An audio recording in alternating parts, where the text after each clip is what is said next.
Hello and welcome to The Best Television You Never Saw, the podcast that delves into the great British television programs from decades gone by. Our hope is to introduce new audiences, especially in the United States, to some truly classic shows that they didn't even know existed.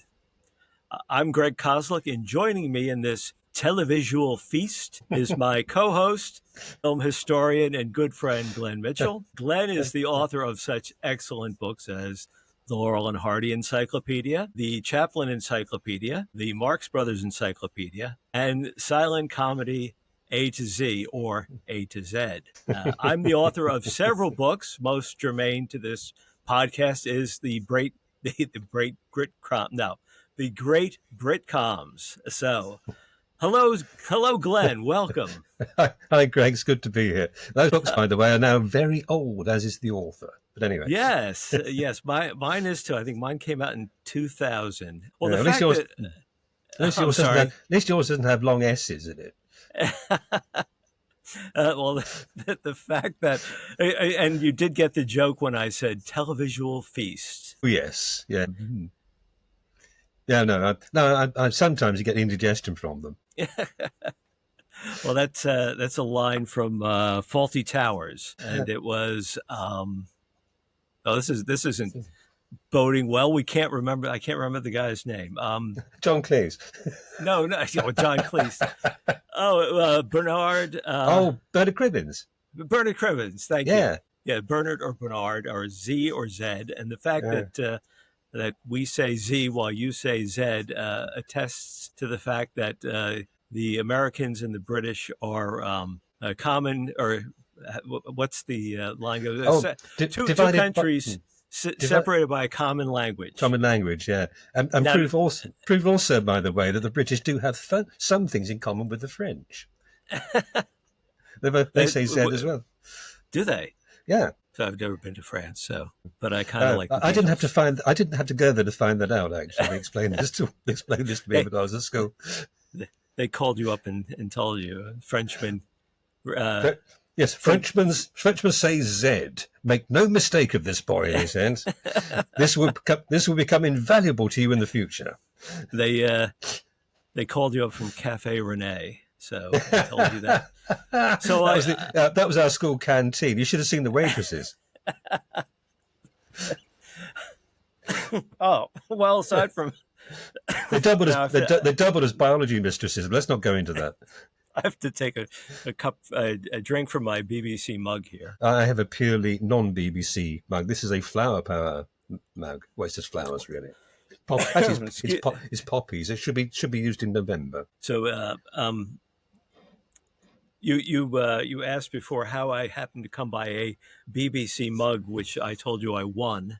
I used to be one, by the way. Can I just tell you this? Yeah, that's true. Glenn has a long history with the BBC. Oh, yes. Which is why I don't work for them anymore.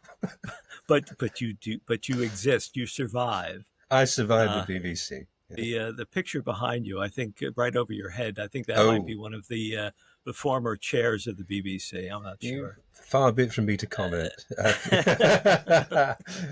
We're back to the French. Actually, that is a French poster for the great dictator Charlie Chaplin. In case anybody thinks I have a picture of Hitler up in this room, no, I haven't. It's Charlie Chaplin, and that was a poster that I actually bought in Paris. My wife Linda and I found ourselves in one of these sort of art print places one day, and that leapt out at me, and in my rather poor French, I managed to find out how much it cost and brought the thing home with me. So it's Le Dictateur, or C'est le mieux. Well, see, and that's something that you do have to explain, because, I mean, that's the whole reason we're here. That's the whole aim of this, because there's so many people, I guess, under our age. Well, there's a lot of people under our age, but... I'm afraid so. They want born every minute. There's whole generations who would look at that and just see Hitler, if they even knew who Hitler was.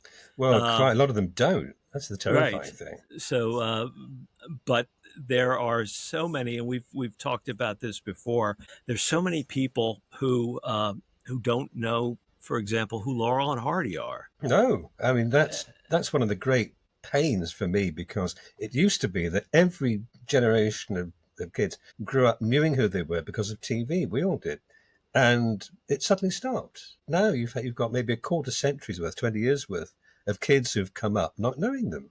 I'd say anyone under 40, there's a good chance that they would know. Well, I think it's getting that way. If it hasn't got it there already, yeah. A complete opposite, a sudden reverse too, because I wouldn't have expected, for example, anybody born after the time to be a fan of Harold Lloyd.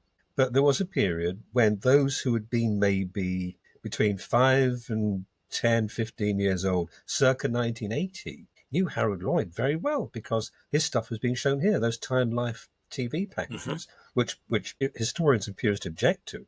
But I can tell you this, they brought Lloyd to a whole young generation. And that age group know Harold Lloyd, perhaps more than they do Laurel and Hardy even. It's really what is shown on television. But now, in an age where television is sort of becoming an archaic term, it's video, it's streaming, it's and the thing is that it's not a case of too little, but there's too much product out there. Yeah, and it's not sufficiently broad, in my opinion. There used to be a far greater cross-section of periods on view on TV, and I don't think there is now. I think it's become far too neocentric. And they like new stuff too. Well, and the thing is that there's the quality of the production. You've introduced me recently to a show like Sergeant Cork, which by today's standards it's very antique. Aside from the fact that it's set in Victorian times, but the production values just are not anywhere near what you'd even see 10 years after it was made in the 70s, or 80s. And today I think people see that and they just, it looks old. It looks stilted. But the thing is that the quality of writing, writing and the performance. And the performance was, from all those shows, was so good because you realize that today, I mean, look at us. Any idiots can have a podcast. Yes. And they do, believe me. And they do. And here we are, But anyone can shoot a video and stream it and go viral for, the strangest reasons. But back then it was very limited to who could actually write and perform something that was done professionally. Yeah, and I think also the fact that there wasn't a lot available technically and in terms of the money, the budget for sets and what have you, really focused the effort on where it really should have been anyway, in the writing, directing, performing. That's where the quality should be. Don't give it a pretty run to be performed in. You don't need that. As long as it serves its purpose, that's all. It doesn't have to be hyper-realistic. But they've lost sight of that. Everything's got to be high-tech, high polish, but very little substance. There's very little substance, but too often there is. I'm saying not saying there never is, because of course there is sometimes. But I think the priorities have gone astray somewhere. And, you could have the most elaborate set in history, but if the script's rubbish and the acting matches it, there's no point. You've got an empty room. Well, and if you go to a Broadway or a West End theater, the sets, they're often nothing like real life because they don't have to be. No, they turn it into a plus. They make it an abstraction. They make it an art in themselves, something to suggest what needs to be there, or to present it in a deliberately unrealistic fashion. It becomes a creative thing in itself, almost, that very abstraction brought about by necessity. I mean, but by contrast, there have been some occasions when I've been to a West End play, show, and on Curtain Up, the set gets a round of applause, which, fine, if they've done a lovely job, it's appropriate, it's due. But somehow, I feel the emphasis has shifted from where it should be. The set shouldn't get applause. The actors should. The writing should. Right. But, or bring the set designer out at the end for a bow. Yes, exactly. Yeah, bring them on first. Get them to introduce it. I do a lot of graphic works and printing, but you never say, "My goodness, look at the quality of this program." Printer. They applaud. Come up, bring out the printer. So yeah. And But I had a I joke then, think but I thought it was in bad taste. A I rare think moment of that self-restraint. we are uniquely qualified to host this podcast because basically we had misspent youths, Oh uh, yes.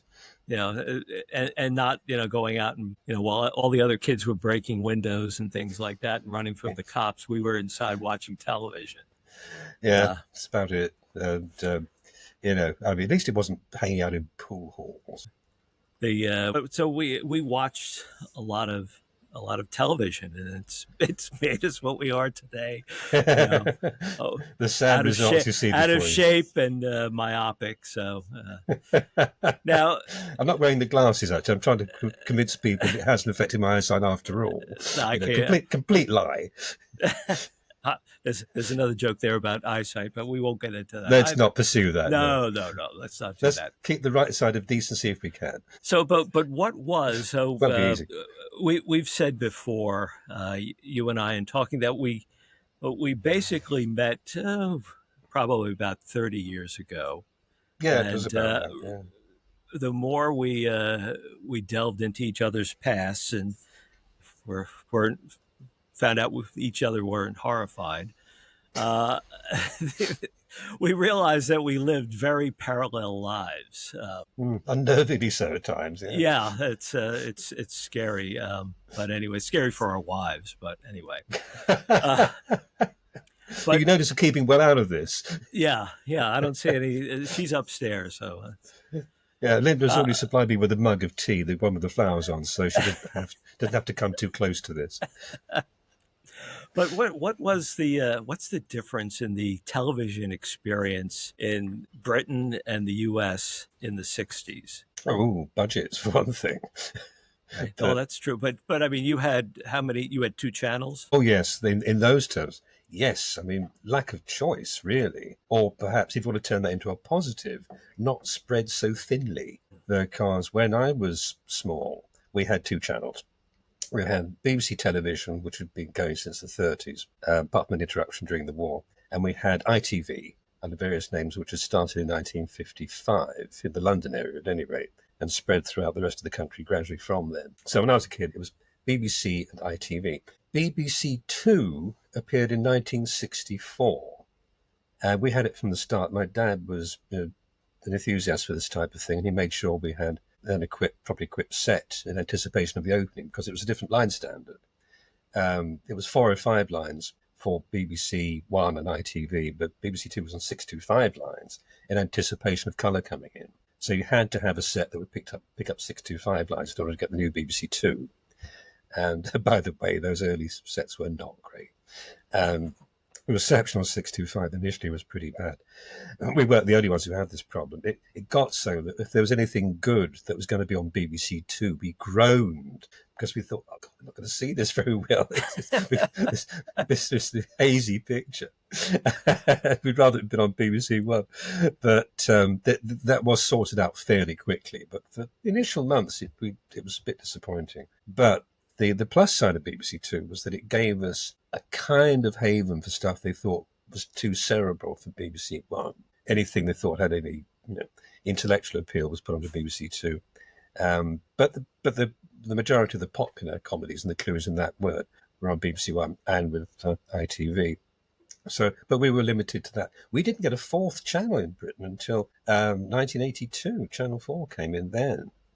And we didn't get another terrestrial channel for another 15 years. That's when Channel 5 started. But by then, of course, we started to get satellite and cable choices as well. But when we were young, anyway, yeah, British TV was down to 2, then 3 channels. Yeah, and over here, growing up in New York, we had a lot of television stations. We had the three major networks: ABC, NBC, CBS, and then we had local channels. And the local channels were the more independent stations, were the ones that showed things like Laurel and Hardy and things like that. But the only way that we got any British shows back then was because of summer schedules. Oh, I see. Fillers.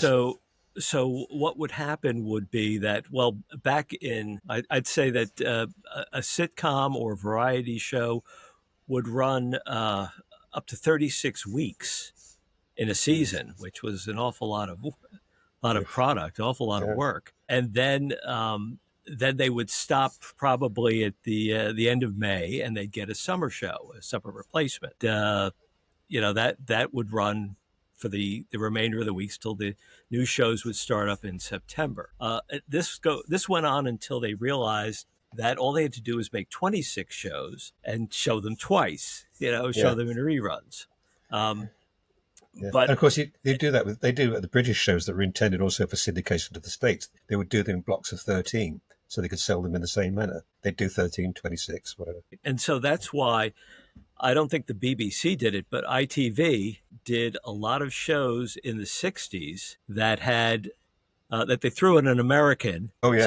So they figured, because, well, if we have an American in it, we can sell it to America. So so you got shows such as let's say The Baron. Yeah. Steve Forrest, who was the American name. Steve Forrest was The Baron, who actually wasn't a baron at all. They used that to explain that he was a cattle baron, but he was an antiques dealer in London who actually did little espionage jobs on the side and adventures with Cordelia, the lovely Sue Lloyd, his fetching assistant Sue Lloyd. Yes, yeah.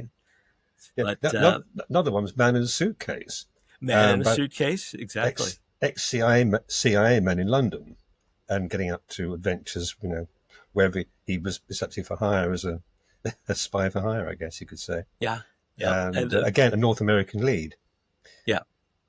And these were the ITC series. It was Lou Grade's company, and Lou Grade very early on saw the value in making programs that he could also sell to the States. And these were film originated shows, 35 mil, so they could go anywhere. They weren't affected by TV standards. But also very early on, Grade was using color videotape for shows intended for both sides of the Atlantic, and he was shooting simultaneously. He had color and black and white TV cameras side by side in the studio. So they'd be recording in black and white, in the British format to be shown here, and they were being taped in NTSC color to export to the States. And so there would be routinely two versions of each of these shows. And, it was a very good business strategy. And there are some of these that have only survived in the American color versions. So, well, and I was thinking too of one of your very favorite shows. Well, yes. Well, the obvious one is Randall and Hopkirk Deceased. Yes, exactly. Which was given the appalling title in the United States of My Partner the Ghost. Oh, yeah. A switch on My Mother the Car, which you wouldn't necessarily want to copy. Yeah, anyway. Exactly. It's like, what that was such a great success. Let's use that title again and switch it around a little bit. Yeah. So yes, that's the obvious. Now those shows like The Baron and The Saint. The Saint was also done. Yes, that was the most successful of them. I think that was the flagship one among them. Right, and then of course Patrick McGowan in Danger Man. Danger Man, yeah. Which over here was called Secret Agent. Yes. And give it a whole new theme song. Mm-hmm. When we watched the original Danger Man, my wife was like, "What's that music?" Yeah, that was Edwin Astley, known as Ted. He did the music for most of those. He did the Randall and Hopkirk music. He did the Gideon's Way music. He was a genius. And to think that Edwin Astley's wonderful theme for Danger Man wasn't known to American viewers at the time is rather saddening. Yeah, it's a terrific thing. But speaking of themes, they all had some great themes. My favorite TV theme is Man in a Suitcase. Oh, yes. I was thinking that earlier when I mentioned the show, yeah.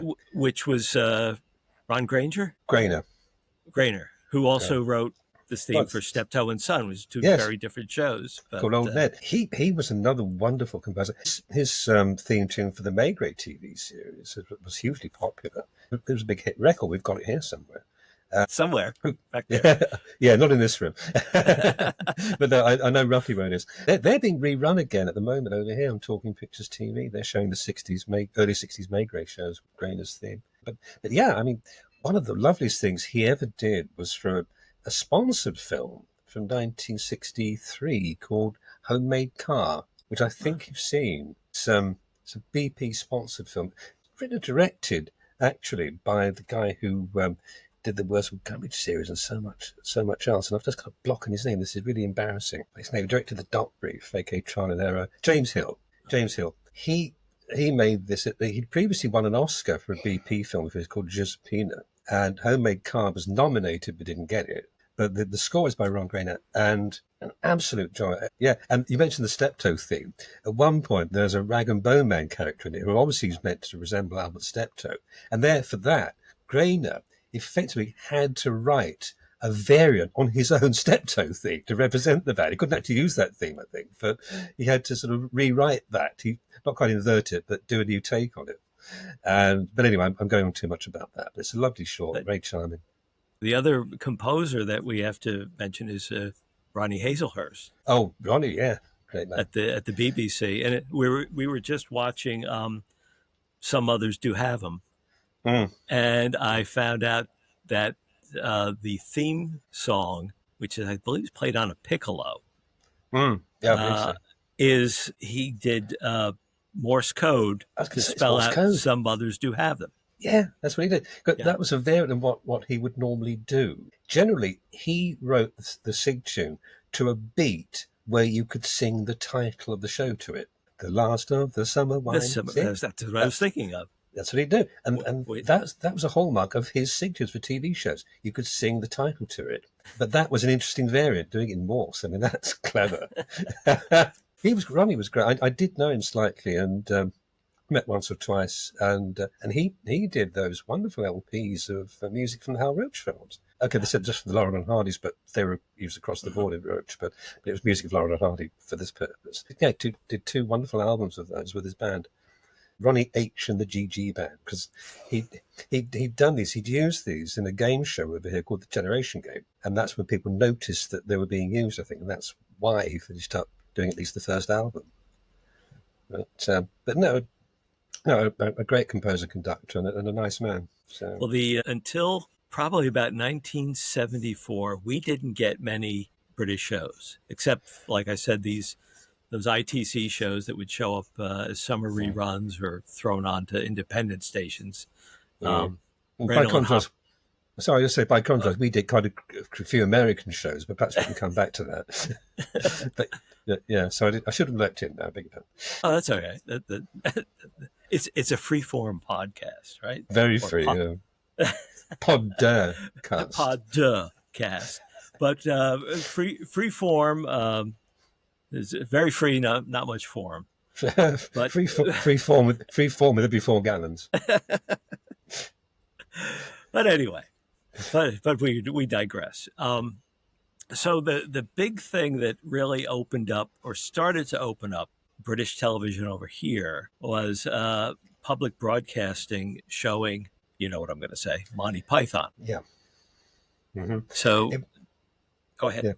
Yeah, the other thing that broke through was when Marty Feldman's ITV series got shown as a summer replacement. Exactly, on ABC. Yes. Yeah. And I remember watching that one summer, and they showed the Superman skit, the bicycle repairman skit. Oh, with Python, yeah. Yeah, and so on that, and we were like, and then I believe that PBS initially didn't want to touch the Pythons, and a small station, I can't say it's that small, it was in Dallas, Texas. A station it's all in Dallas, compared to New York at the time. I think Dallas might be growing leaps and bounds. But at the time, New York and the other stations in PBS were a little bit shy of putting on something like the Pythons, and the station in Dallas did, and that opened the floodgates, and which was very good timing for them, because I remember John Cleese saying that it was just before the first film, well, the first theatrical feature, the Holy Grail, came out, so it was very good timing for them. But I was in high school at the time, and we all went wild. It used to show at 10 o'clock on a Sunday night The niche. Yeah. in New York. Exactly. But it took off. And Yeah. Well, the funny thing is, it was first shown late night here. It was tucked away late night on a Sunday. The first series was buried in late Sunday evening. probably around the same time. Yeah, I think so. Yeah, it was a school night, and I had to explain to the folks why this was important. That's it. It wasn't easy, but the thing with it is that we knew what to expect, or those of us who were kind of hit to the sort of titles these shows were getting and recognised some of the names. We'd had prior exposure to these guys in different forms, different formats, because Python was preceded by at last the 1948 show, which was on ITV, and Do Not Adjust Your Set, which is also on ITV. And Python was effectively a merger of those two shows. It brought together Cleese and Chapman, who'd been in 48 show, Palin, Jones, Idle in Do Not Adjust Your Set. And say it was effectively a merger of the two. But if you've been familiar with those shows, then you have a very good idea of what it was going to be, even if the actual structure of it was something new. The content, the nature of it all, and the type of gags and performance, we knew what was going to be coming. And they'd been working sketch shows separately and any different combinations prior to that anyway. They're all writing for the Frost Report, David Frost's mid-60s show for the BBC, and other things like BBC Three, Twice a Fortnight, wonderfully named non-sequitur titles like this. So yes, if you'd been following all these, then you weren't perhaps as surprised as some others might have been by what Python turned out to be. Was there great anticipation? Oh, no, I hardly noticed, I think. No, I mean on your part. On my part. Only in the sense that I felt that this was going to be something good based on what I'd seen them do before. Can't say I was exactly, going around the room with ticker tape and blowing whistles in expectation, but something told me this was going to be good and something perhaps different. So, and you said you had to justify it to your parents. You said that this is important because 50 years from now, there's going to be something called a podcast, and I'm going to have to talk about it. Oh God, I wish I'd known. No, it may not have made a difference, but no, my mother, bless her, I thought was hip to these titles, the stories these shows had, and she really wasn't. She wasn't getting. She was still taking them literally. And I remember her saying to me about this, "Oh, it's not what you think it is." I thought it was a circus of a kid, kiddie friendly thing. And I said, "No, I did perfectly well that it wasn't." And I just said, "No, I know what it is. Look at the names involved." I read them out of the paper. John Cleese draped up, and who had done this and this. So they explained it's going to be that sort of thing. So I think that's what swung it. Well, and of course over here you had stations that were used to programming a 60-minute time block, and now they had a 30-minute block. And so they said, we need another show. And of course, the first one that they grabbed was Faulty Towers. But at that time, there were only 6. Commercial television pretty much shied away from BBC shows because they didn't have commercial breaks. Yeah, that was why certain BBC shows with a half an hour in export went to a 25-minute format. Only Hancock's last series for the BBC, well, it had always been called Hancock's Half Hour, but for the last BBC series, it was just called Hancock, and it ran 25 minutes because they were hoping to sell it to the States. Didn't happen, but that's why they did that. And some other shows went for that too, but more usually BBC shows didn't. They went to the full 30 or 60 minutes. So anyway, they had to go back, these public television stations had to go back and find other shows to plug in that were 30 minutes long.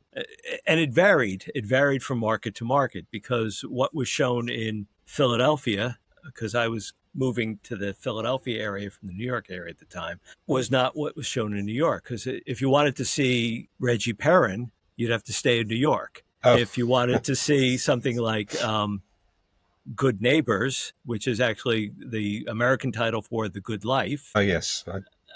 You'd be in Philadelphia and things like that. So it sort of went back and forth. They even tried, I remember at one point they tried chopping up the Two Ronnies, which is, what would you say, a 50-minute show? Yeah, 50 minutes. Yeah. And even on the BBC, just 50 minutes.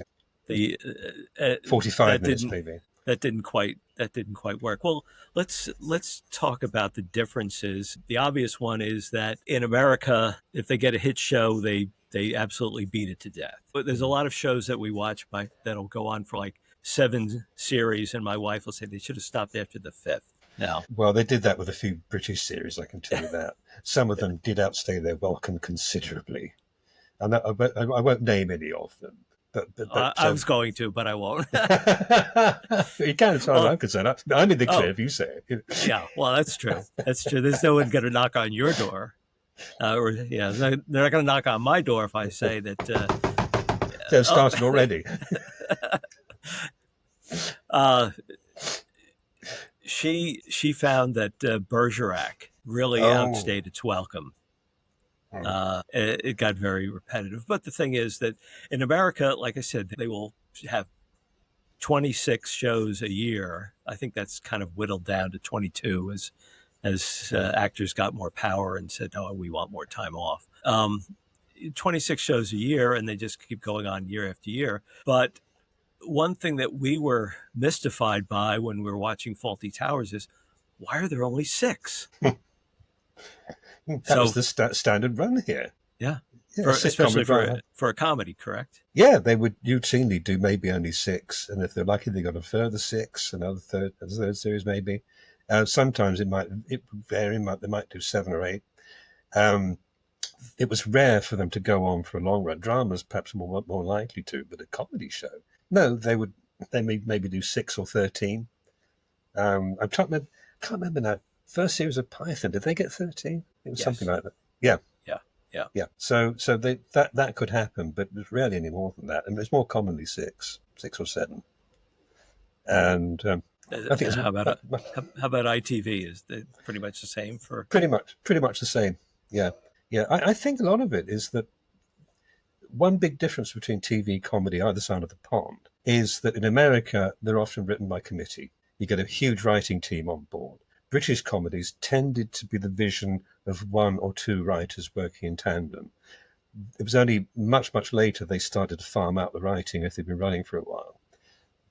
A number of shows later were picked up by other hands and continued, but certainly in those days it was more usually an individual vision or vision of one immediate partnership. And there's only so much you can write at a time. A comedy writer would become jaded, I think, if they did more than that at a time, so many per year.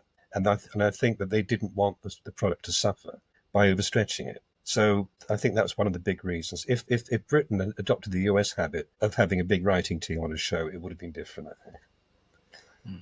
So, I think the quality probably would have suffered as well. well, yes, I think it would. Yeah, So, the too many cooks business, really. And this is not to say that a great many American shows that have had big writing teams hadn't sustained and been very good, because they had been. But I also think the nature of them is different. I think unless there are very strong guidelines for the writers, it's extremely difficult to maintain a consistent vision for a show if there are too many hands on board. But, this is just my opinion. And I dare say there are plenty of people who would agree, who disagree. it's your opinion, and you're stuck with it. Absolutely. So, Oh, yes. Oh, no, we've done that one. podcast, that's right. And yeah. the thing is that if you don't understand our in-jokes, you'll either have to keep tuning in to as many of these as we do, or I did include, you've seen it, the introduction, which we didn't play on the recording of this, but there's that white car, which we won't say why there's a white car plummeting. We might have to do an episode entirely on the white car. I think it's a Jaguar, isn't it? It is, yeah. Yeah. Yeah. Why is there a white Jaguar tumbling to its doom at the beginning of the show or at the beginning of the podcast? I should have arranged that instead of the Chaplin picture in the background. I should have had the white Jag going over it. Now I have to get one instead of the flag. I'll put one over here, on this side. This is white car is hanging in midair, waiting. Yeah. Incidentally, I really appreciate the tribute there in the form of the flag. I wish I had the foresight to think of an equivalent. But there we are. Instead of that, we've got Chaplin's head. Well, that's appropriate because really, I think that we've called this the best television you never saw, This is probably also going to be the best podcast nobody's ever saw. You could be But right. but anyway, I think that television is, as we said before, is becoming a term it's video, it's streaming. We both grew up loving Laurel and Hardy and Keaton and Chaplin and all that, uh, and we got that through television Yes, for a the lot of most us part. did. Yeah, our immediate age group did. A number of the people we both know in collecting and enthusiast circles are within that age group, those who were born somewhere between about 1956 and 64. They were the ones who were around for this great flurry of TV screenings of the guys you've mentioned and quite a few others. Plus the Robert Youngson compilations too. I mean, things like that were on. We were exposed to an awful lot of this. We were the first generation to see these guys in that sort of quantity since the time, really, since they were new. So that we were their new audience. But it's that age group in particular. And I do think it tailed off after that time, a little bit later actually, but that was the core time, the peak time for that, I think. I mean, there was still an audience for compilations of silent programs made from silent comedies here. One of the big ones here in the mid-60s was an ITV series called Mad Movies, which was presented by Bob Monkhouse, comedian and comedy writer here. And it ran for, I forget how many, but it ran for about 6 months. And it was very popular. Then at the end of the decade, ABC had an equivalent series with comedian Michael Benteen presenting called Golden Silence. And that ran over, 1969, 70, I think, with repeats into the early 70s. So there was an audience for that. And we're talking a peak time show here, about 8 p.m. Fridays, Golden Silence was on. So, there was that audience. People were used to seeing this type of thing, and there was demand for it. But I think as time went on, fewer and fewer things started to be shown. I mean, in the 80s, Channel 4, the news station, went in for Buster Keaton big time. So I think a lot of younger people first saw Keaton here because of Channel 4. And also the Stooges, actually, because unlike America, where the Stooges have always been a big thing on TV and everybody who grew up seeing the Stooges, they didn't hear. The people who'd seen them in the cinemas at the time knew them. But the kid generation from 50s and 60s really didn't. They weren't shown. I think maybe one ITV region in Scotland went in for them or something like that. There were very little. They didn't play "Pardon My Scotch," did they, with Shempa? That's how they sold it to them. They just showed them that one to start. They're all like that. They're all set in Scotland. You never know. Hi, Lorna, how you doing?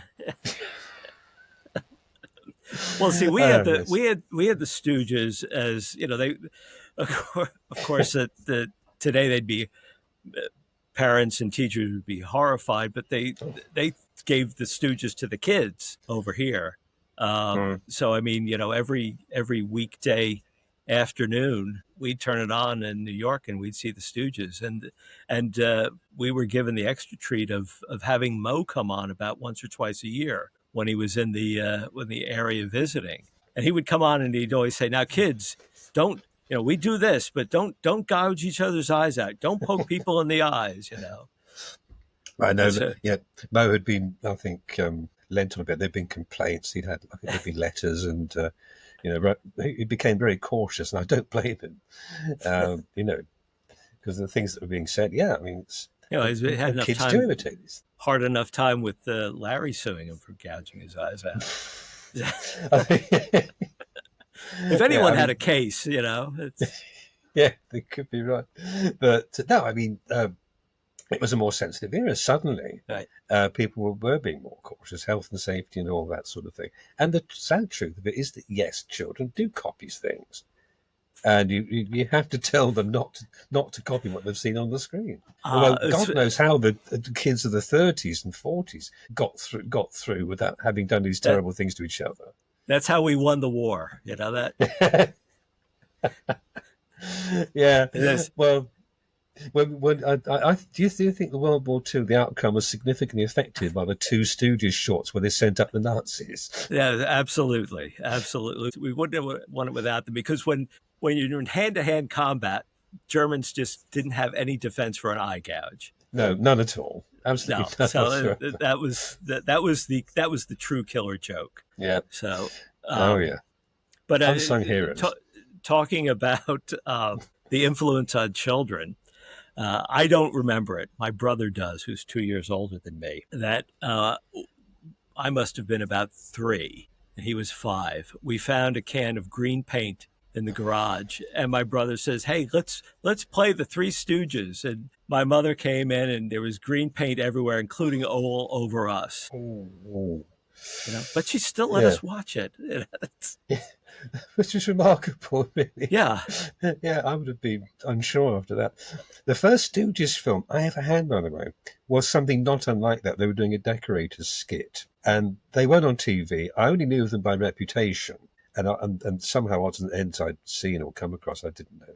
But this was one of a number of films that came with a toy projector, and they were mounting a kind of cartridge thing that clipped in, and they're on a loop, and it was a hand-turned thing with a very low energy bulb in it, couldn't burn anything. And the projector didn't last very long.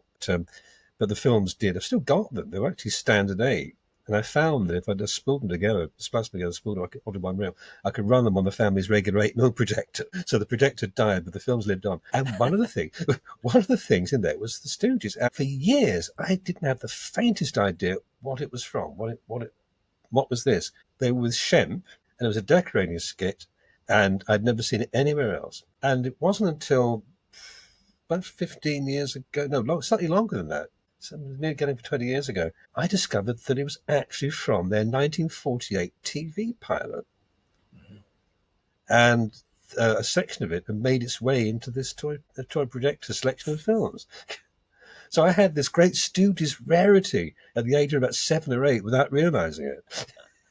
Fantastic. And I think I guess we got off on this tangent because I think that we say it's just television, the television you've never seen, but really it's open up to everything that really hasn't been seen. Exactly. It all interrelates. That's the thing, because that was a TV show, but it turned up in our house as a home movie. Well, and just think of all the television work that Buster Keaton did. Yeah. Oh, yes, quite a lot. And so much. And of course, a lot of these films were made available in home movie form anyway. And before there was such a thing really as home video, people like us were buying the classic comedies on Standard 8, Super 8, 16mm if you could afford it. And Chief Black Hawk. Chief Black Hawk, where you were. Chief Black Hawk says thank you. Yes.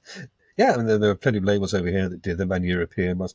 The collecting game was a very interesting one at that time, but that's another conversation. But what I'm saying is that it all connected, because we were seeing them on TV, and if we wanted them for ourselves, we had to go out and buy a film print, because there wasn't a means of capturing it in video form. There were TV shows even that would turn up on 8mm, that sort of thing. Tele-recordings, as they call them here, on kinescopes in America. But it is all interrelated. And it also includes things like record albums. There would be record albums of big shows, TV shows, and radio shows, of course, which lent themselves more readily. But it all interconnects.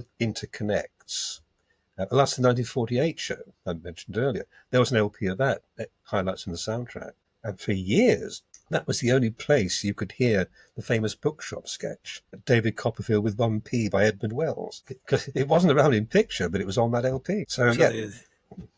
The great question is then, why should people watch these old shows and old movies that we're talking about, or we will be talking about? Yeah, they're good. Yeah.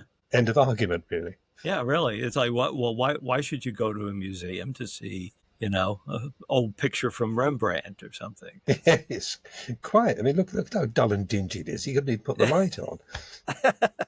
You couldn't see the reading, let alone paint.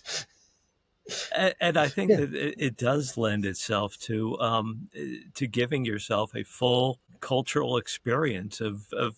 I think it does. Kidding aside, there is a benefit to it, because if you're only looking at what's out there today or being done today, you don't really have a context for anything.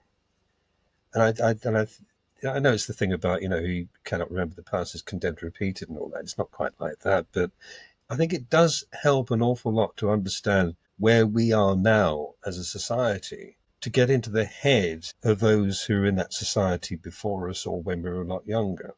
That explains how we got here. We can understand, the world and each other far more readily, I think, with that grounding. And also, there's a measure of escapism, I admit, because I'm one of the people who looks around at the present day aghast. And yeah, I do like to go and hide in it sometimes. I'd rather be, sitting somewhere cozy in 1965 and, living that sort of existence than what I'm doing now.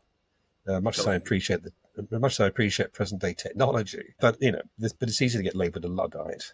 Not by me. I won't do But it. no, I mean, but seriously, but most importantly, we do have more chance of understanding the present day if we know what's gone before, and what's more, make it pleasurable by enjoying the humorous representation of that past. Because really, the technology might change and the production values might change, but human beings really haven't changed. They haven't progressed a whole lot. So, I mean, that's why they're still performing Shakespeare, and and that's why I'm still watching Porridge. So. Well, that's why they're still performing Faulty Towers in the West End. Exactly. It's been a huge hit. Linda and I saw it, actually. Wonderful. Really enjoyed it. It still works. Yeah. There's an audience for it. This is coming back for a further round. It's either coming out or it's come back. We saw the first one, but no, it's come back. Because, like I said, people don't change, and types don't change. I mean, you still have the same. You still have Basil Fawlty's running around, and they don't change. It's the same has been said of Laurel and Hardy. Yeah. They endure because they were realistic people. And people don't change that much. Behavior patterns don't alter that much. We can recognize these guys. People remain fundamentally silly. From a distance. From a distance, safe distance. Right. Yeah, so you get too close and they're dangerous. But anyway. Yeah. What's the definition of the difference between drama and comedy? One's in close up. Yeah, exactly. One's at a distance. Yeah. Actually, my brother once got fired for hiring someone to put a pie in somebody else's face. So, and of course, it was very funny to him. Yeah. I find you found the humor in it. The person who got the pie in the face, not so much. No, I imagine not. Somehow. But then usually it's not funny unless the person who's getting the pie in the face, they won't appreciate it. Yeah, there's no fun in doing. There's no fun in doing it to a volunteer. Yeah, so I'll take the pie. So yeah. Anyway, so not to exhaust ourselves in the first episode. Too late. But I think that we'll probably visit a lot of shows that we like, and hopefully introduce them to brand new audiences or people who just need reinforcement and reassurance that what they've been holding on to is still appreciated and still something worth watching. What about the shows we don't like? Do we get the fun of tearing anything to pieces? We can do that too. I don't know how many clips we're going to be able to show because there's this whole fair use thing. Yeah, probably like 1 second at a time, But here's a frame of Morecambe and Wise, clip from a 1966 tenor recording. One frame. Yeah, this is what they look like. But wrong anyway. way round. I thought that was earlier. No, gone the wrong way round. I hold it tenor. But no. So there was one show I was looking at. Well, no, I was reminded of recently. And I looked it up, and it was confirmed online that no known episodes existed. And it went on to say, if you've got one in your attic, please let us know. And I looked, and I remembered the show, and I thought, no, if you've got one in your attic, stay quiet. Don't tell us, please. Well, that's a show that we haven't even mentioned yet, but is a great favorite, still shown in Great Britain as Dad's Army, correct? Dad's Army, yes, still being run here in more or less continuous repertory. But the one episode that one of the episodes that's missing, you said you've seen twice. Yes, this is infuriating. They did 80 episodes plus some extras here and there. And of those 80 episodes, 77 are around. Some were missing for a while and came back. Of the three that remain elusive, one is the episode that I'd always remembered the most and had hoped to see again. And it hasn't come back. It's called The Loneliness of the Long Distance Walker. And for those who don't know the show, it should be explained that one of the regular characters was what was known in those days as a spiv, who was a guy who operated really not quite on the right side of the law, and he would deal in goods that were probably stolen, was certainly not allowed to be sold legitimately under wartime rationing and that sort of thing. But if he wanted something, he could get it. And generally, not a bad guy, but not strictly on the level of legal terms. And they had a certain style. This is a guy with a pencil moustache and a striped suit that in America might be worn by a gangster, but actually a nice guy, the criminal. He kept out of the regular services, but he joined the Home Guard, which is a volunteer thing. And even that was by accident, he didn't mean to join. But these were guys who were spare time soldiers, so he was in that. Throughout the run, he never got nabbed for the military, people thought. But yes, he did. People don't remember it because the episode's missing. He did get conscripted, finished up in the army, but he was back in about 10 minutes because they found he was allergic to corned beef. That's how they got around that. Why did Walker never go into the regular army? That's what happened.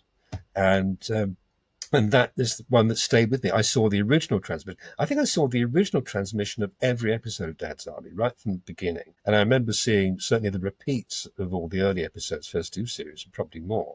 So I saw the original broadcast and the repeat of this episode, little knowing that on that second occasion I would probably never see it again. But it's always stayed with me. And this rather peculiarly photographed scene that represented the delirium that Walker went into when he had the severe allergic reaction.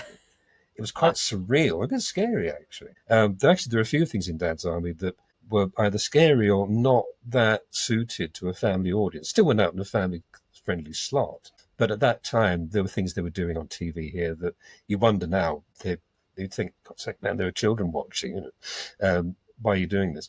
And Dad's Army did get orders to tone down after the first couple of series because they found that it had a huge child following. Almost certainly because it was grown men acting like children, acting silly, and children like that. Another show that we haven't mentioned, another one of our favorites, similarly was told to tone it down, which was Minder. Oh, because they found out, Oh yes, George Cole and Dennis Waterman would be out on location, and they'd be flocked by kids wanting their autographs because they loved the show. Of course, and then suddenly, the idea of Arthur Daly possibly being a philanderer went out the window. Yeah. Early on, it was suggested that he had over here they call a bit on the side, and there was no way that Arthur was going to be unfaithful to Erin Dawes once the act had been cleaned up somewhat. Terry was a free agent; that was different. He could go up all the girls he wanted to, but Arthur had to behave a bit more in that regard. But yeah, no, I'd forgotten about that. It's true. Yeah. Again, because the kids had got into it. Yeah, the first couple series, you had Terry with strippers. You had partial nudity, either at the strip joint or in Terry's bed. Yeah. Yes, it's true. They did have to. Can you imagine? This is the thing that Dad's Army and Minder had in common with Popeye. You wouldn't think there'd be any common ground, but the same thing happened when William Randolph Hearst found out that the Popeye strip in the newspapers had quite a huge child following. And of course, the early Popeye was really quite brusque and ruthless, and albeit suggested by symbols, the language was strong and that sort of thing. And Hearst sent orders down to cartoonist Seagull, make Popeye behave, because we've got all these kids reading it. And that's why he created Poopdeck Pappy as an outlet for all the bad stuff he'd had to remove from Popeye. This is a real bad guy. This the Jekyll and Hyde thing between Popeye and his father. That's pretty much what ruined Mickey Mouse. Oh, the earlier Mickey was rougher stuff. Yeah, Mickey had a personality in the early years. Yes, and they realized that he was so popular with children. Mothers were complaining that you can't have him do bad things. So that's gave a introduction to Donald Duck. I was going to say, do you think that's why they introduced this bad-tempered duck? Yeah. Yeah. But the thing is that Donald Duck continued in shorts for much longer than Mickey Mouse because Mickey Mouse became boring. Afraid so. Yeah. The few that they did in the late 40s and 50s, he's walking around in a sports shirt, for goodness sake. Yes. He's a real suburban guy. It's like, Yes, I'm afraid I remember. But yeah. You can't really do humour without edge. You can make it sweetness and light, but sweetness and light really aren't that funny. There has to be an element of conflict in comedy, even if it's not a serious one. There has to be some sort of friction of some sort. No, it doesn't do to tone down comedy. The Goodies, you remember the Goodies? Yes. Perhaps another time we talk about the Goodies, but yes, absolutely. They did a number of books. You've probably seen them, and I forgot them. I'm sure. I felt sure you had. Yeah. Do you remember that in one of them they did a send-up of a British children's comic paper with all these sanitized characters that behave themselves? The goody. They were not funny. Was it Dennis the Vicar? What had been Biffo the Bear in the kids' comics here became Boffo the Boar, I think, or something like that. All these well-behaved comic characters. Doesn't work. Maybe that's the Goodies comment on them having to tone up, because the same thing happened to them. They found they had, because they were originally going out late evenings on TV, BBC Two slot, I think. As far as they were considered as an adult audience, had got back that the children had got into the Goodies. So suddenly they were having to clean up the Goodies. Which led to the comment by John Cleese in the one kids special program. they did. Kids program, yeah. Yes. Yeah. I think that was part of it. Of course, they wrote that themselves anyway, but they knew what was going on. They knew what the received image was becoming. And but it was, again, because word had got back. There were kids watching Behave Yourselves. Mm-hmm. Yep. I guess the price of popularity. If you become too popular, the work can, if not suffer, but be influenced as a result. Well, we hope not too many people will watch this, so we'll have to behave. We're not hoping to become role models here, right?